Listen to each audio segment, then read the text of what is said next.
Comme chaque semaine, Sarah Truffert revient des courses, les sacs remplis de victuailles. Aujourd'hui, dans les commerces, ce que j'ai acheté, c'est surtout fruits et légumes. Après, j'ai aussi acheté des protéines, donc on a du saumon, du thon, et j'ai aussi les féculents qui tournent autour des pommes de terre ou alors du riz. Particularité, la moitié de ces articles sont des produits premier prix, et ce n'est pas un choix. Mon budget hebdomadaire pour l'alimentation, je dirais qu'il tourne autour des 60 francs. Ma situation financière, je la décrirais comme compliquée. Cette étudiante en droit cumule pourtant 4 boulots, tout juste assez pour arriver à l'équilibre financier. Au niveau des revenus et des dépenses, je m'en sors en général ric-rac, ric-rac. C'est pour ça que je dois faire attention à ce que j'achète, à quel type de produit. Les stratégies que j'utilise, du coup, c'est surtout faire attention au prix dans les magasins. Il m'arrive très souvent de faire 2-3 magasins différents pour pouvoir prendre le moins cher. Et puis sinon, acheter les produits de premier prix dans les magasins. Acheter aussi en plus grande quantité plutôt que des petites quantités qui sont souvent plus chères.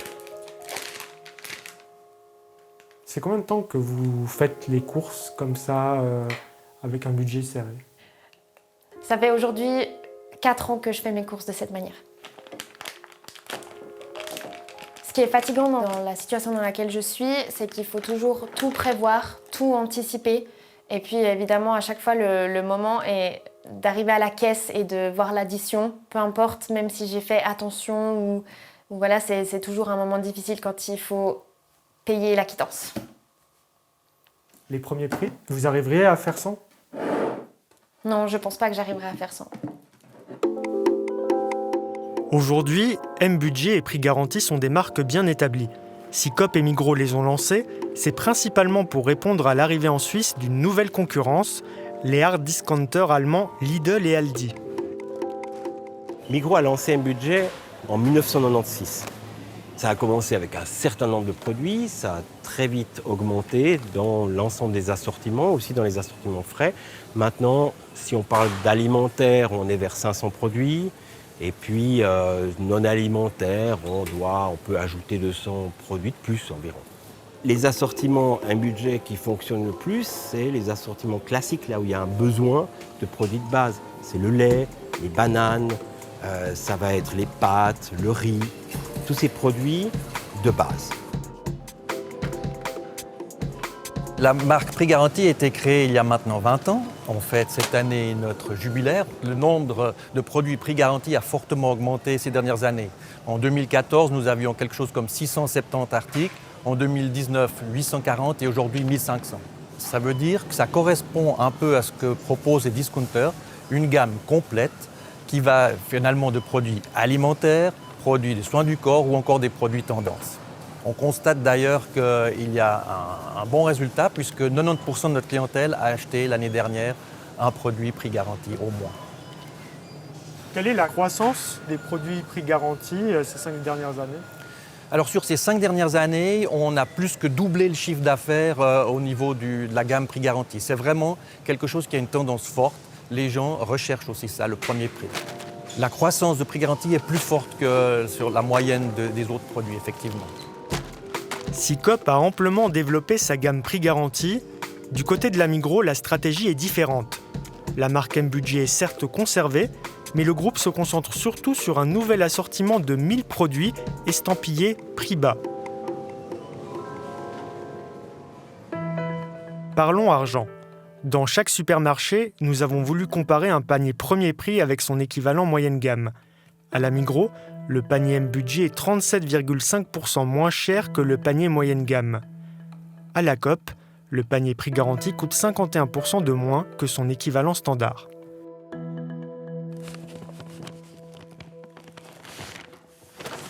Si ces produits d'entrée de gamme sont intéressants pour le porte-monnaie, qu'en est-il d'un point de vue nutritionnel ? À bon entendeur, à acheter une quarantaine de produits premier prix et leur équivalent moyenne gamme dans chacune des 2 enseignes. Nous avons demandé à la diététicienne Séverine Chédel de les comparer. Elle s'est donc adonnée à une longue et fastidieuse lecture d'étiquettes. qui m'a étonnée, c'est qu'il y avait justement de tout et qu'on ne peut pas forcément classer les produits budget, prix garanti comme moins bons, mais on ne pouvait pas forcément faire des groupes très distincts. À la question de savoir si les produits d'entrée de gamme offrent un bon rapport qualité-prix, la réponse est « ça dépend ». Il faut voir au cas par cas. Du coup, le téléspectateur qui reçoit cette nouvelle, comment il fait pour savoir si c'est un bon ou un mauvais rapport qualité-prix? Alors c'est toujours difficile de comparer. La lecture des étiquettes reste un exercice très périlleux et très complexe. Donc on doit vraiment essayer de comparer les mêmes produits, de regarder un petit peu les ingrédients, le grammage, le prix, la provenance, et puis de choisir en fonction de ces valeurs. C'est important de lire l'étiquette pour des produits qu'on consomme souvent, c'est-à-dire par exemple des céréales qu'on va consommer tous les jours ou des biscuits qu'on va consommer régulièrement. Des produits qu'on va consommer beaucoup moins régulièrement, l'impact sur notre santé par rapport à la qualité du produit sera moindre. À défaut d'avoir une appréciation générale pour l'ensemble des produits premier prix, on peut regarder dans le détail et relever certaines caractéristiques. Commençons par les produits premier prix dont la composition nutritionnelle est identique à leur équivalent standard, comme la mozzarella ou l'ananas en boîte. Pour l'ananas en boîte, le moyenne gamme revient à 6,80 francs le kilo, contre 4,10 francs pour le prix garanti. On a dans un produit ici, prix garanti, quelques différences en termes de couleur ou de qualité de l'ananas en termes d'observation. Et puis, il y a une différence, notamment en termes d'emballage. On a un emballage plus grand, donc plus gros volume pour le prix garanti, et notamment un couvert qui est moins évolué, moins élaboré, qui permet naturellement de faire quelques économies. C'est ce petit...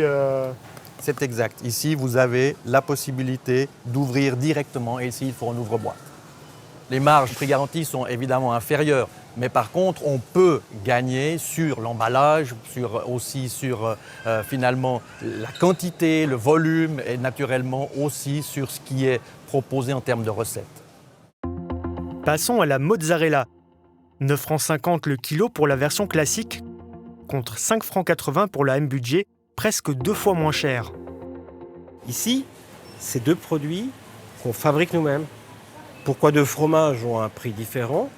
Parce que le fromage, c'est toujours du lait, du sel et puis des ferments. Mais comme le pain, il va y avoir différentes façons de le faire fermenter. Il va y avoir une production qui va être ici plus chère, parce que la macération va être différente, parce qu'elle va peut-être durer plus longtemps. Ce qui va donner après, on le connaît dans les fromages, ce qui va donner après une consistance différente. Autre catégorie, les produits qui se différencient seulement par la provenance de leurs ingrédients. Focus sur les rösti et la viande séchée. On commence avec les patates.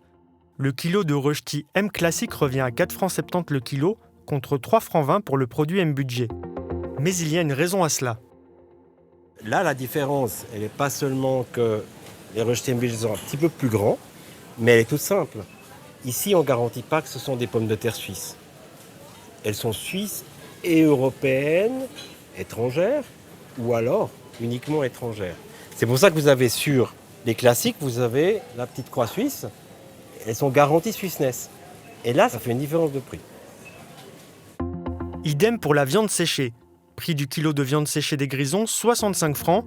C'est 8 francs de moins pour le produit M budget, mais avec une viande qui a traversé l'Atlantique.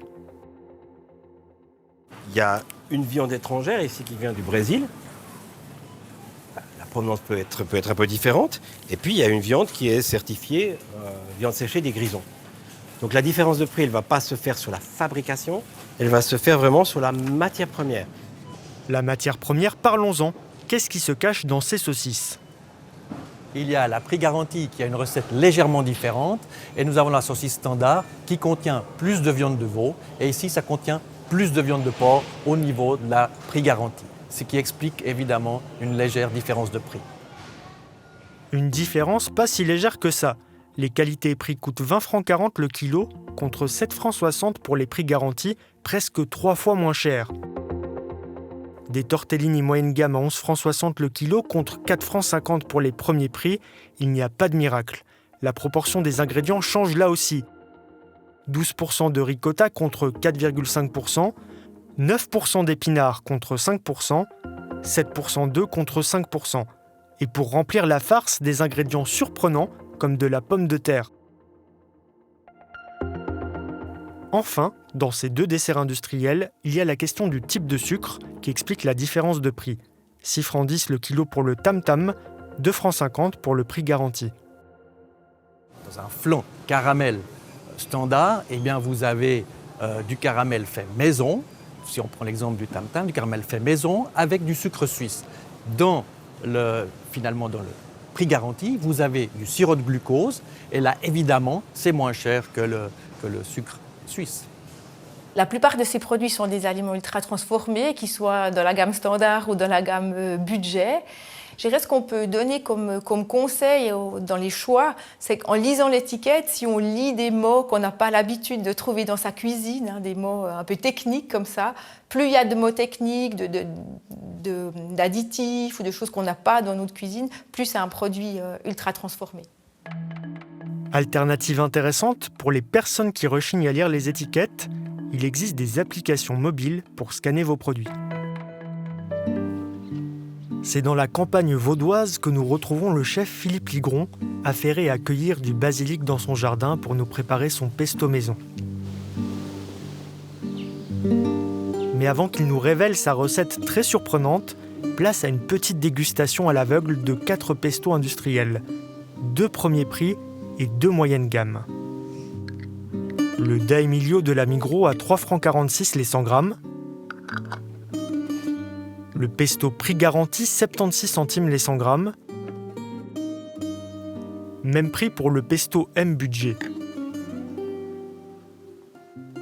Enfin, le Sapori d'Italia de la Coop à 3 francs 81 les 100 grammes, le plus cher de notre sélection. Allez. Assez parlé, place au goût. Alors là, au niveau du grain, il est un peu gros. J'aime bien les pestos un peu gros. Très salé, on dirait qu'ils ont mis de l'anchois dedans. Très fort au niveau du goût. Presque trop fort, agressif. Et pourtant, pas de trace d'anchois dans ce pesto.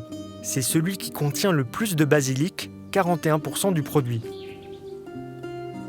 Place au deuxième pesto.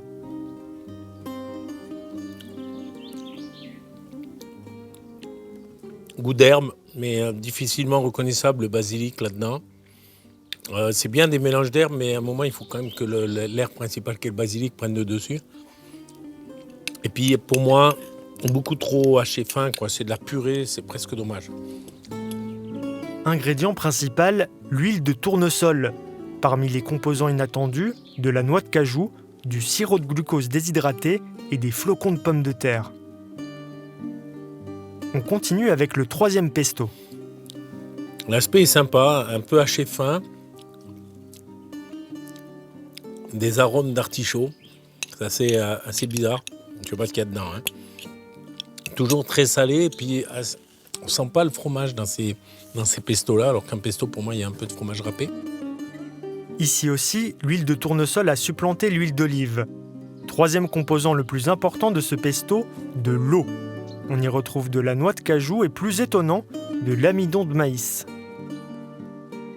Et puis, le numéro 4, maintenant, une jolie couleur bien verte. Mais bon, on verra, on va goûter. En tout cas, la texture aussi hachée très fin. On y va à la dégustation.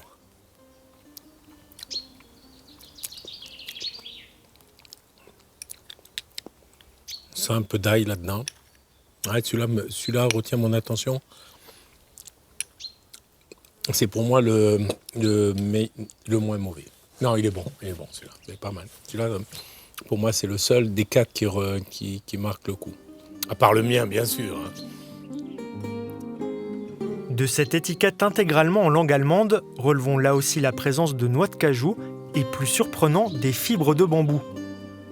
À noter que tous ces pestos contiennent des additifs alimentaires, ce qui n'est pas le cas des pestos maison.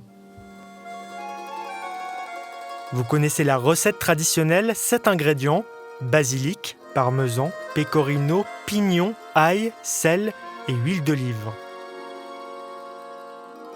Découvrons dès à présent le pesto façon Philippe Ligron.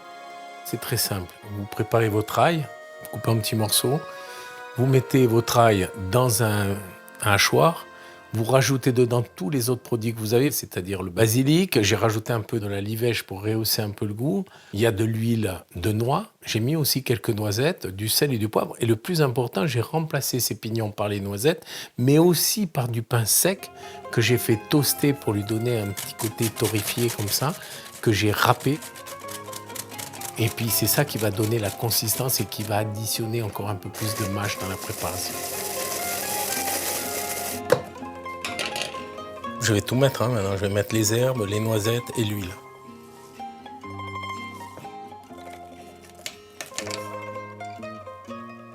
Tous ces produits, on va les hacher, mais pas trop. Garder de la mâche. Il faut garder du croquant. C'est bien quand on mange ce pesto, qu'on sente ce qu'on est en train de manger. C'est ça qui fait que c'est bon.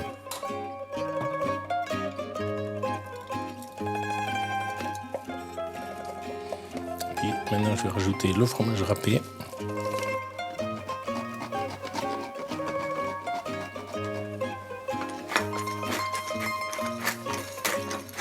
Ça sent l'odeur.